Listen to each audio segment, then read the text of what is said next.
Boa tarde, gente. Meu nome é Ana Clara, né? Como a Gisele falou.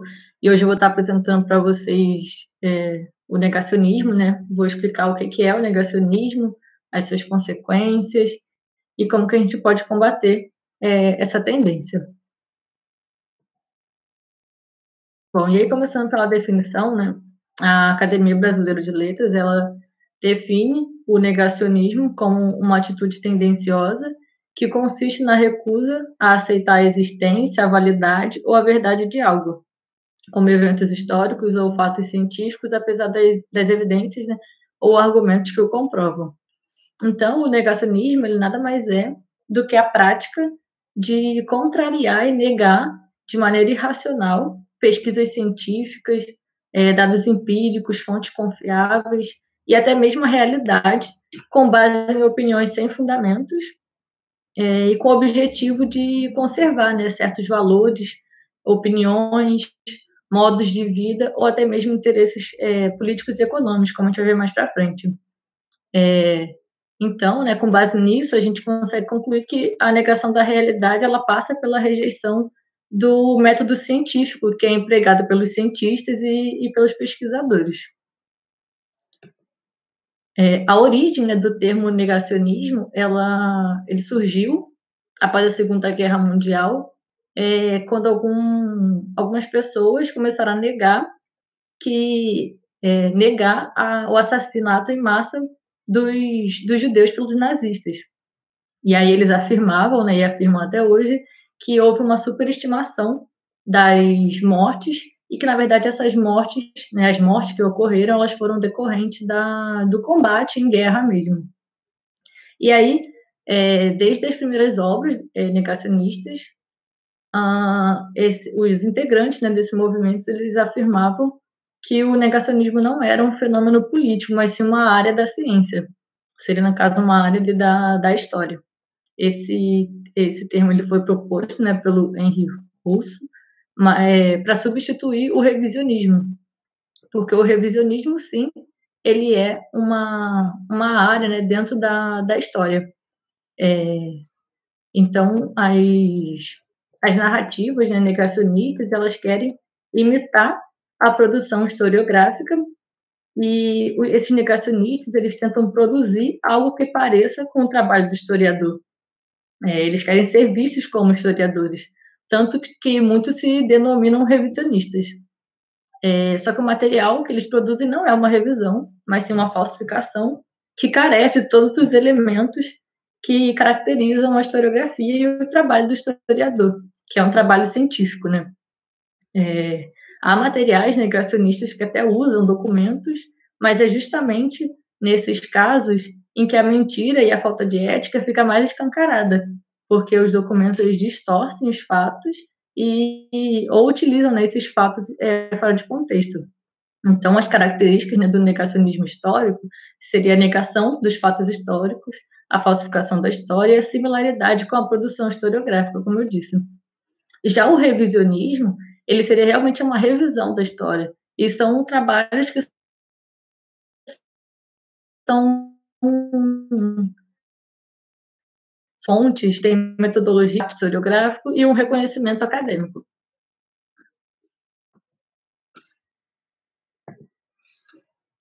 E aí a gente também tem o negacionismo científico, que seria, né, a negação dos fatos científicos, e em muitos textos sobre o negacionismo, né, até uns que eu andei lendo, muitas pessoas associam o negacionismo científico ao ceticismo. Mas, na verdade, eles são conceitos bem diferentes, né, e completamente opostos. O negacionismo, como eu já disse, ele é um movimento de negação de fatos científicos, baseado, né, na contestação das evidências. Os negacionistas têm certeza da sua verdade, e no negacionismo as ideias elas são concebidas a partir da emoção e das experiências vividas. Então, a pré-concepção ela surge de desejos, verdades não, vontades, valores de natureza ideológica. Já o ceticismo, ele é completamente contrário, já que ele é uma atitude que é inerente à ciência. Isso porque, em qualquer investigação, o cientista ele deve ter uma postura crítica e questionadora. E a dúvida ela é o estágio inicial de qualquer pesquisa. Então, para qualquer fenômeno desconhecido que não tenha evidências suficientes que tenham para uma explicação científica, né, a postura do pesquisador ela vai ser cética. E é justamente a postura cética que induz a ciência, a investigação, a busca de resposta. E essa postura cética ela vai ter uma predisposição de aceitar qualquer resposta desde que essa resposta possua evidências, mesmo que contrarie a vontade, o desejo e a opinião do pesquisador. Então, muitas vezes a gente quer que aquele resultado dê certo e seja coerente com o que a gente está esperando, e ele não é, e a gente tem que aceitar, porque a gente não pode enfiar a nossa opinião ali na pesquisa. E aí, as motivações, né, desse negacionismo são diversas. Normalmente ela possui uma motivação psicológica. As pessoas tendem a negar informações que podem ser muito tristes ou que provoquem ansiedade. Por exemplo, se você gosta de comer carne, como eu, a gente tende a não pensar que os animais sentem dor e são assassinados para que a gente possa comer a carne. Do mesmo modo, as pessoas preferiram acreditar que havia um medicamento, no caso a cloroquina, que combateria o coronavírus, do que aceitar que a gente não tinha nenhuma forma de prevenção nem de tratamento a não ser o distanciamento social e o uso de máscaras. Esses são só 2 exemplos, mas existem diversos. Outra motivação é econômica, onde muitas empresas elas financiam a desinformação e utilizam falsos especialistas para manter os seus lucros. Essa é uma estratégia para neutralizar o que os cientistas afirmam e ela é utilizada também por motivações ambientais, a fim de prolongar, né, ou aumentar a exploração da natureza. Nos Estados Unidos, na Austrália, no Reino Unido, as indústrias de combustíveis fósseis são as principais financiadoras do negacionismo climático. Aqui no Brasil, no caso, é o agronegócio que ajuda a disseminar essas contestações contra a ciência, contra a ciência do clima. Isso porque o setor que mais desmata e mais emite gases de estufa é justamente o setor do agronegócio, né, que contribui para a intensificação do aquecimento global. Então, para eles, é do interesse deles, né, que haja esse negacionismo do clima para que eles continuem desmatando e emitindo gases de efeito estufa, né. Eu acho que eu bem passei aqui. Perdão, agora que eu vi. Do mesmo modo, a política, né, ela nega os fatos científicos para promover a desinformação, sendo um método de manutenção do poder, e que pode ter vários efeitos sobre os cidadãos, como a gente tem visto.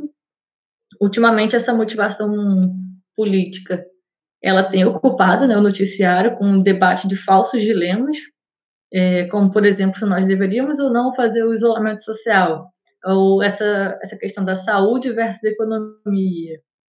E ela tem como objetivo também estimular a falta de confiança na ciência, que é decorrente, né, da falta de entendimento sobre como opera o método científico. Porque, por exemplo, essa desconfiança das vacinas, se as pessoas entendessem como opera o método científico, acho que não haveria tanta dúvida. Bom, assim, né, o negacionismo ele não é só uma atitude, ele é um movimento.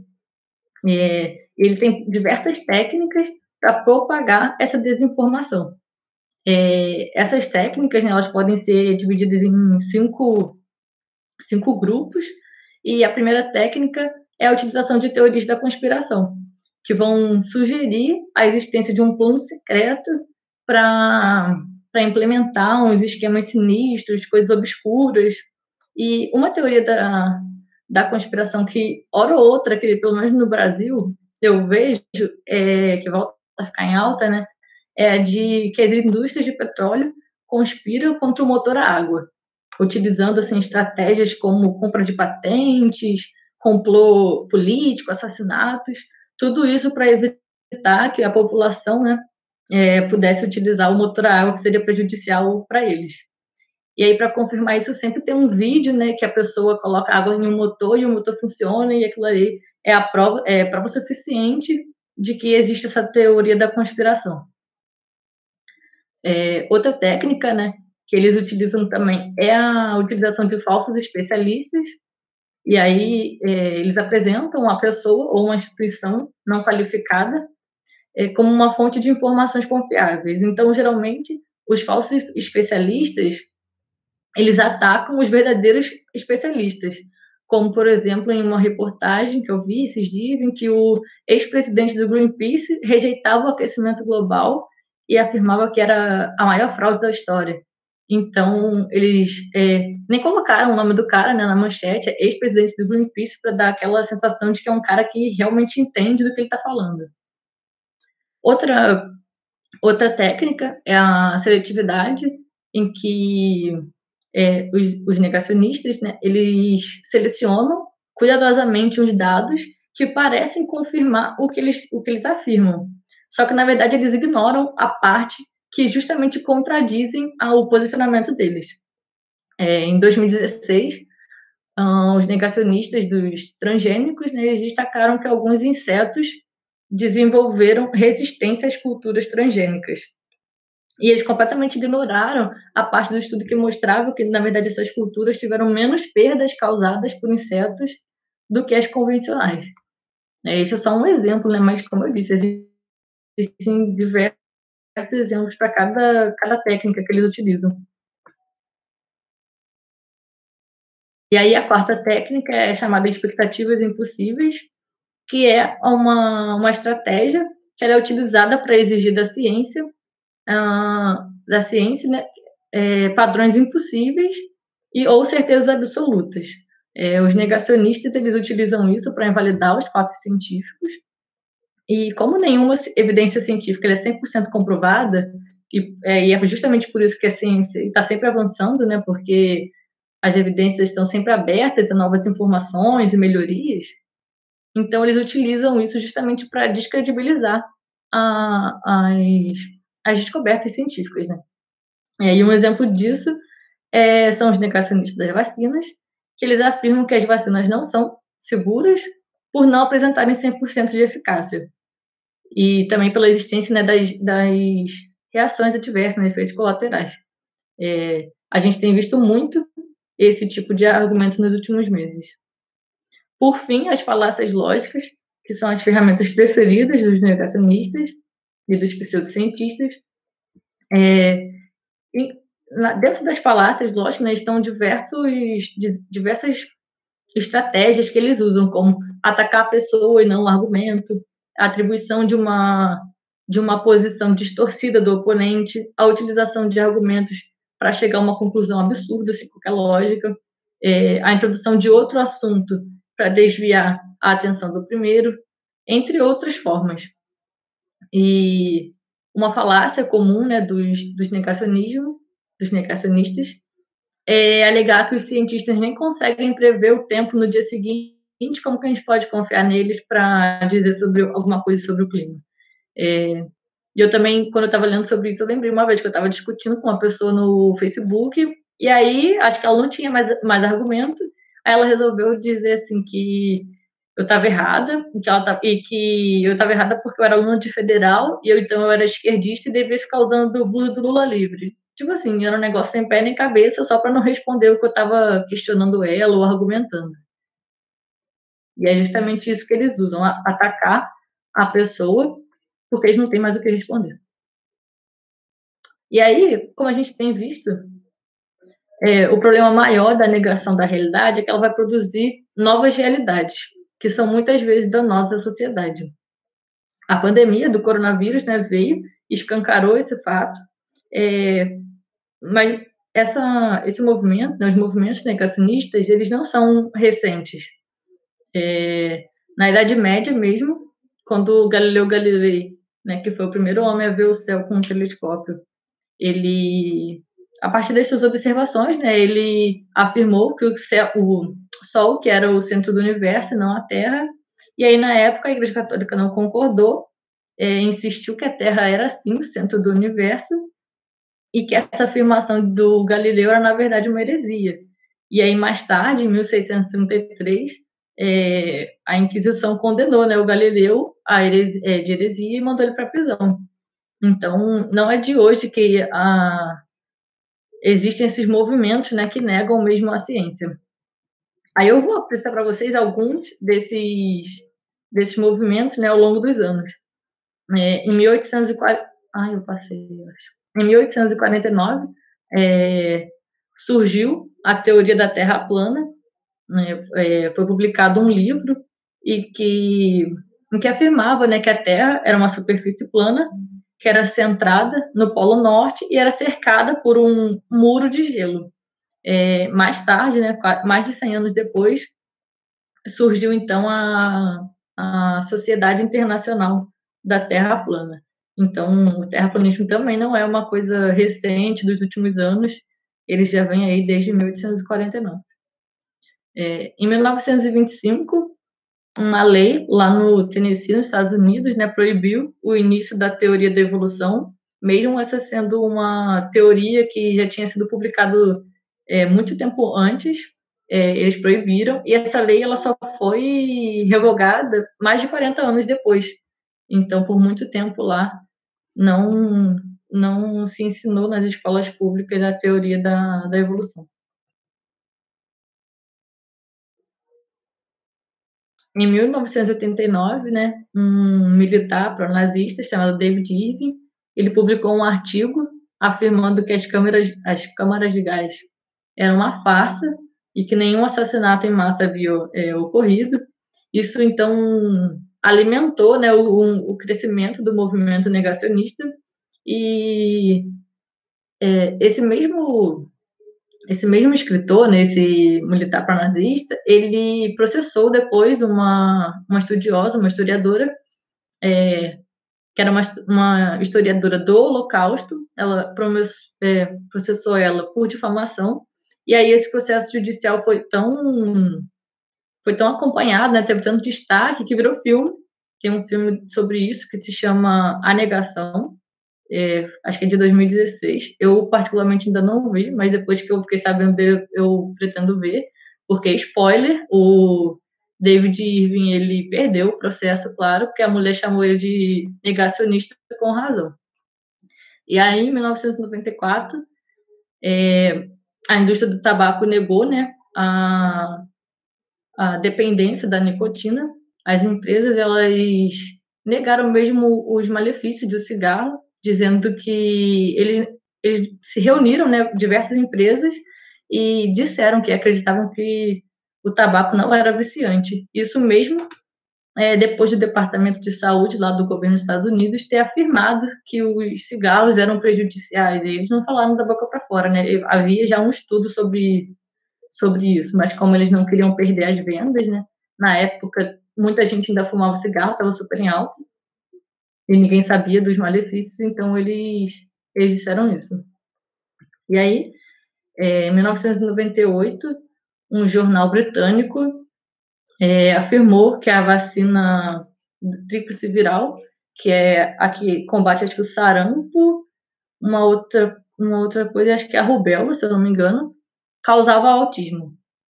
E aí, por conta daquela motivação psicológica, né, que eu falei antes, muitos pais acreditavam que tinham encontrado a causa do autismo dos seus filhos. Então, para eles foi fácil acreditar nisso. E aí, uns anos mais tarde, descobriram que o artigo estava errado, claro, que ocorreu fraude e também tinha conflito de interesses nesse artigo. Então, só em 2010, muitos anos depois, o artigo foi retratado e aí o autor perdeu a licença médica. Mesmo assim, né, até hoje, a comunidade anti-vacina, ela insiste que a vacina da tríplice viral causa autismo.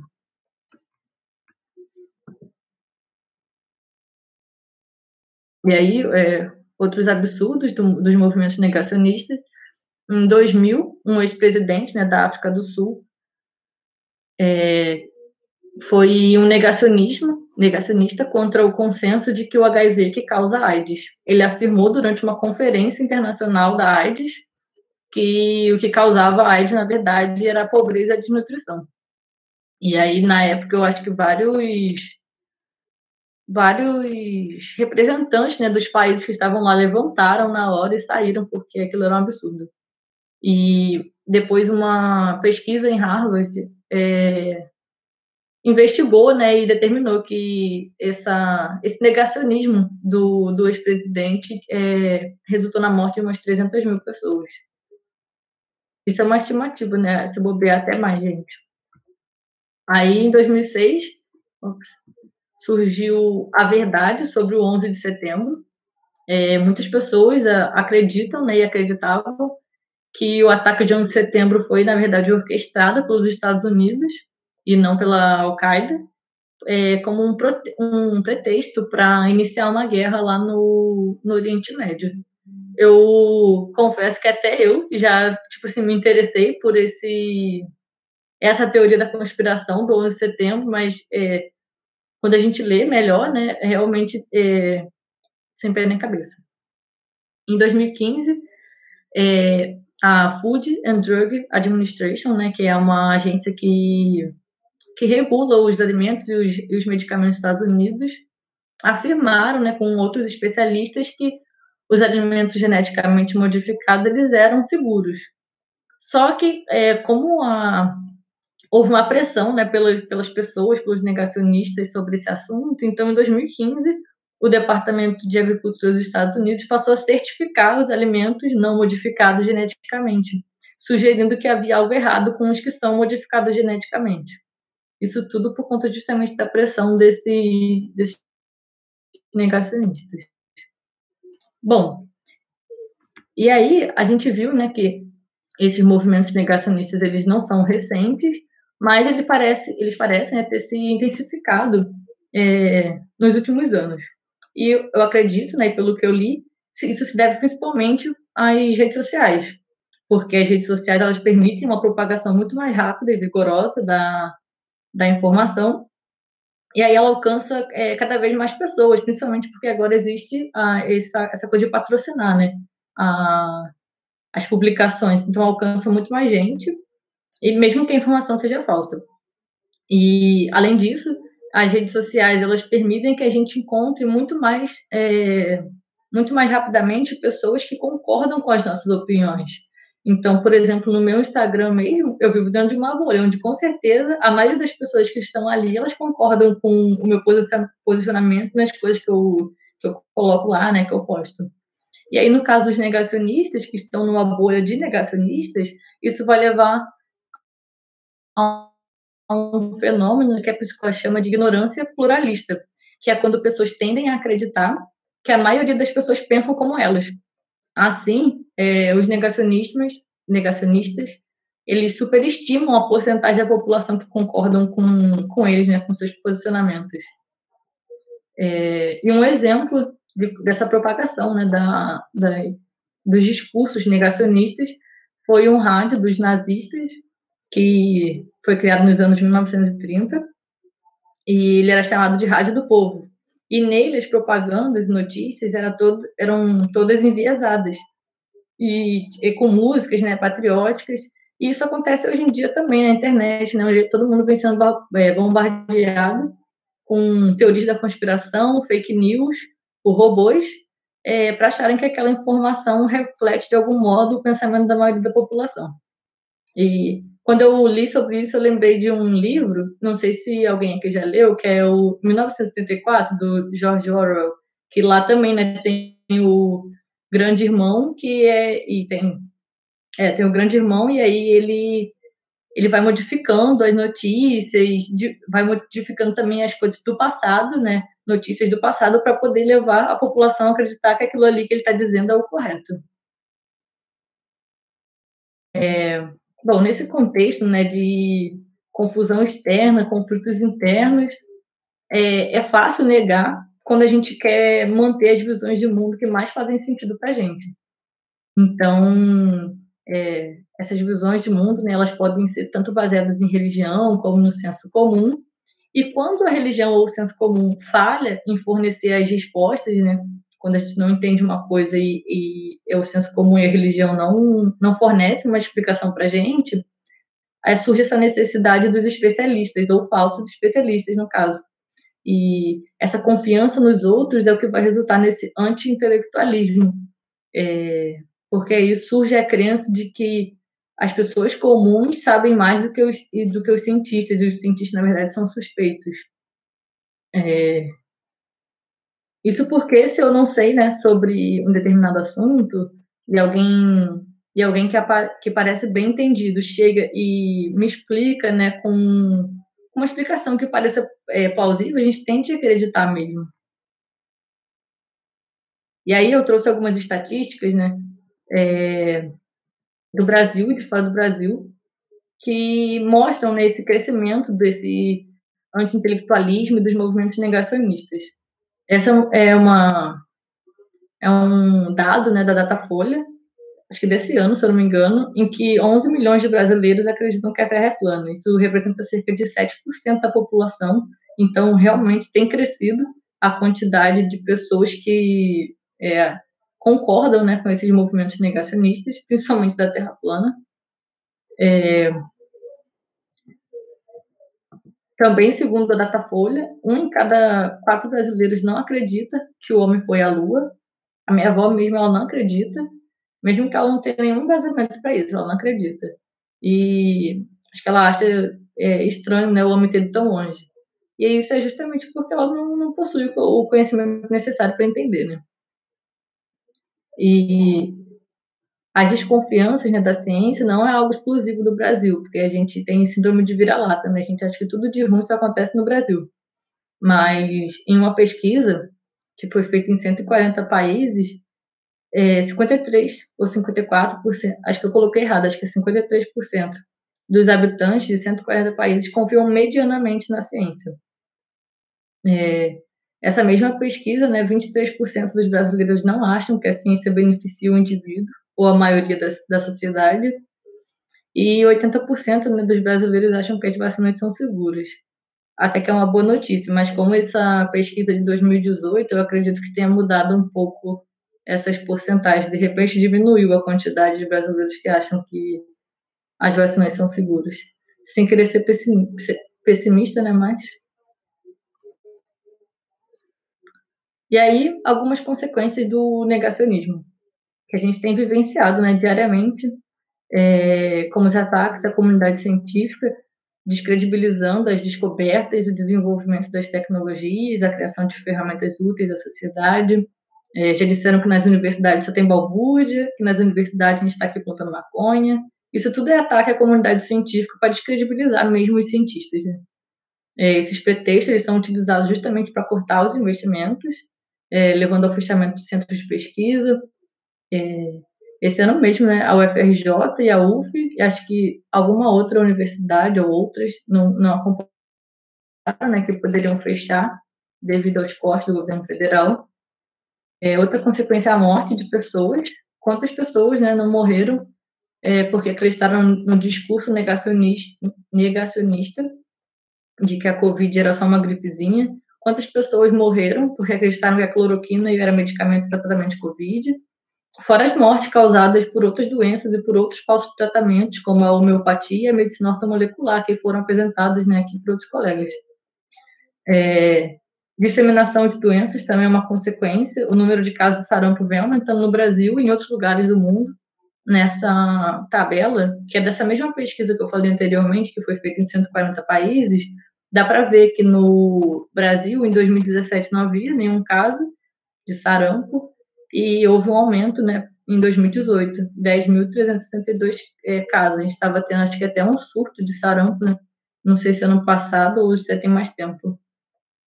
E isso é justamente por conta dos negacionistas da vacina, que acreditam que a vacina da tríplice viral causa autismo.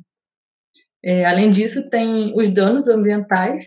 A gente também tem visto exaustivamente notícias sobre as queimadas, desmatamento da Amazônia. E essas são só algumas das consequências, mas existem outras que estão diretamente ou indiretamente ligadas a essas, né?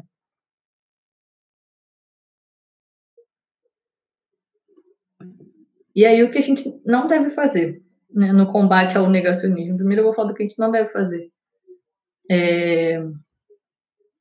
Naturalmente, quando a gente ouve ou ler algum discurso negacionista, principalmente a gente que é, acho que cientista, a nossa primeira reação é mostrar fatos científicos, discutir sobre a qualidade das informações, né, que eles estão apresentando, dizer que é sem sentido e tudo mais.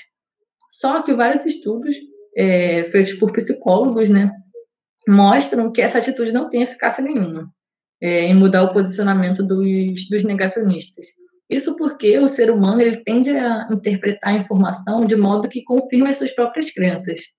Além disso, as emoções elas tendem a superar a razão. Então, é mais confortável a gente seguir com o nosso posicionamento do que aceitar uma nova informação que é oposta, né, contrária à nossa. Por isso, é um péssimo começo de conversa apontar a ignorância ou a crença, né, incorreta daquela pessoa. Esses fatos, que quando são apresentados, fazem a gente se sentir mal sobre a nossa identidade ou a nossa visão do mundo, muitas vezes fazem com que a gente imite o avestruz e enfie a cabeça no buraco das nossas crenças, recusando aceitar os fatos, né? Isso é um fenômeno de um estudo, né, que chamou, na verdade, esse fenômeno de efeito tiro pela culatra. Isso, na verdade, é uma tradução direta, eu não sei se tem outro nome, porque ficou bem coloquial, né?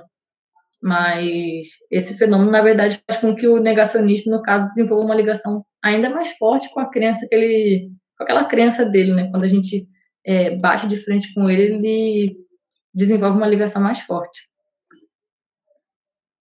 E aí nós, como pesquisadores, cientistas, né? O que a gente pode fazer para combater esses movimentos, né? Principalmente nos engajar em projetos de divulgação científica, né? Na tentativa de propagar o conhecimento científico, de modo que seja tão atrativo quanto os conteúdos negacionistas, né? Isso foi uma coisa até que o professor Eudes tinha falado. Os conteúdos das pseudociências, dos negacionistas, eles são muito atrativos. Então, acho que a divulgação científica deveria focar em justamente se tornar tão atrativa quanto esses discursos. E aí ajudando a aproximar, né, a academia do cidadão comum.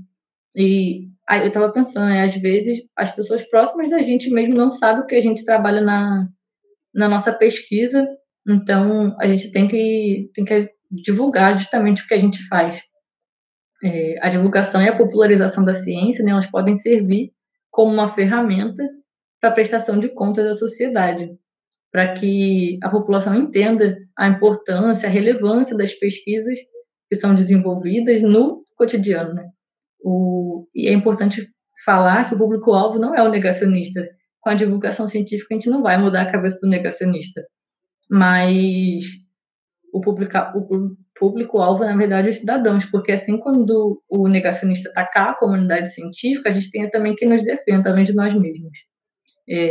Ao levar, né, esse conhecimento científico à população, a gente evita que mais pessoas acreditem nos discursos negacionistas e nas notícias falsas que circulam na internet.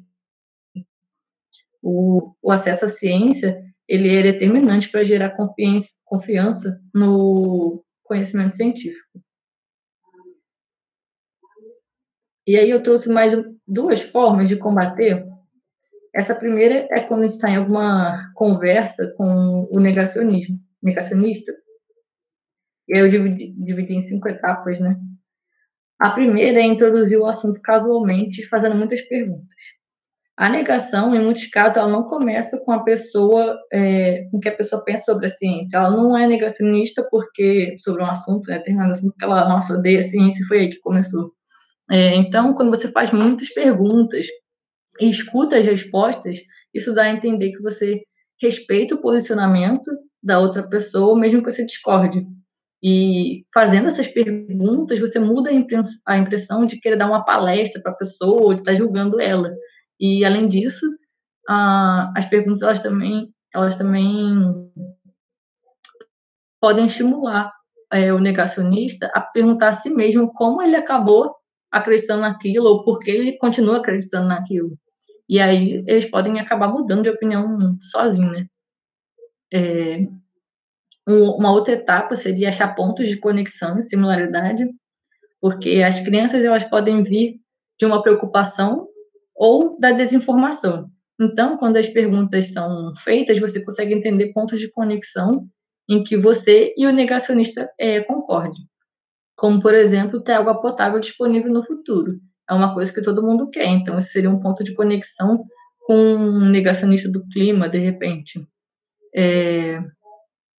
Assim, né, a pessoa ela pode enxergar a conversa como duas pessoas do mesmo lado, e não uma discussão em que cada um está de um lado, né, lados opostos.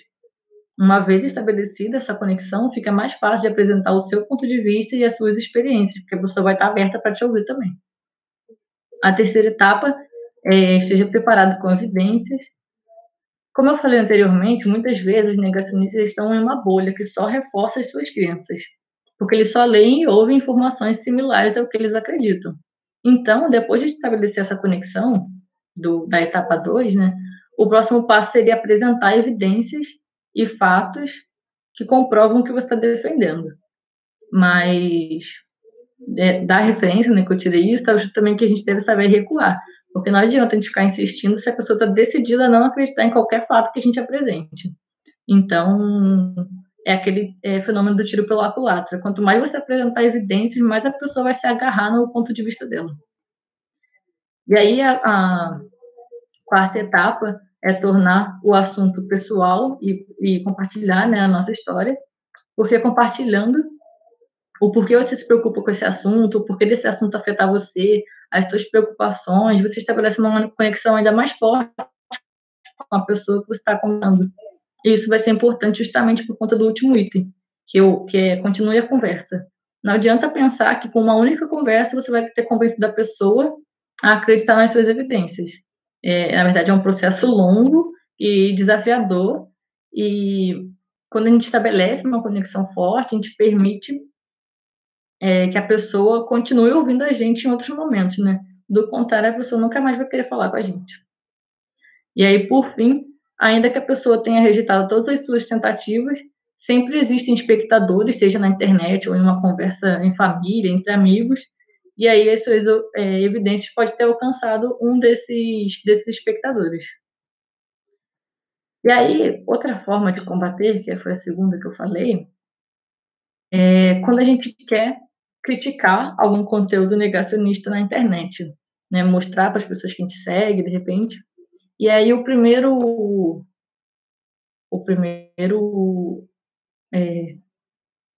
como se fosse um aviso, né? Seria jamais compartilhar o material na íntegra. Porque quando a gente faz isso, a gente propaga para mais pessoas, aumentando o engajamento daquela publicação. E não é isso que a gente quer, né? Uma outra etapa seria colocar um X em cima da foto do vídeo, porque assim você deixa visualmente claro que aquele conteúdo é falso, é enganoso, incorreto. Muitas imagens falsas, elas aparecem no Google Imagens como referência para informações verdadeiras. E aí, ao marcar com esse X, você ajuda a evitar as confusões e as desinformações. O terceiro, né, nunca marque a conta que desinforma, porque assim você evita divulgar a pessoa também, deixa ele no escuro, ou ela falando sozinho. E, não, apesar de não ter nada a ver com negacionismo, né, mas essa semana mesmo, o cara bateu na mulher e ganhou milhares de seguidores, né? Então, evitem divulgar a conta, assim como também tente não citar nomes, pelo mesmo motivo, evitar a divulgação. Utilize, ex-deputado, apresentador de TV, referências genéricas, né? Não alimente a fama de ninguém que nega a ciência ou ataca grupos minoritários, porque sempre vão existir pessoas interessadas nesse tipo de conteúdo. E aí não oxigene a falsidade. Isso também serve para o WhatsApp, para o Telegram, ainda que não sejam redes sociais abertas, não oxigene a falsidade lá também, divulgando coisas, compartilhando, porque sempre tem alguém para entrar e vai render muito mais engajamento para a publicação ou para a notícia. E aí, por fim, né, depois disso tudo, ficou claro que o negacionismo ele produz verdadeiros problemas sociais que a gente tem vivido diariamente. Para combater o crescimento, o debate são ferramentas importantíssimas para que mais pessoas não sejam afetadas pela desinformação. Como eu disse anteriormente, toda discussão na internet possui espectadores e Mesmo que você não consiga mudar a cabeça da pessoa com quem você está debatendo, provavelmente você não vai mudar mesmo, você pode estar plantando a dúvida na cabeça de outra pessoa que está lendo ali, passou, de repente viu a discussão. Ou até mesmo esclarecendo as notícias falsas. E aí, lembre-se, né, de que quando a gente fica em silêncio, a gente está sempre escolhendo um lado. Aí, aqui as referências que eu utilizei no trabalho. E obrigada. Aqui estão os créditos do criador do template do slide.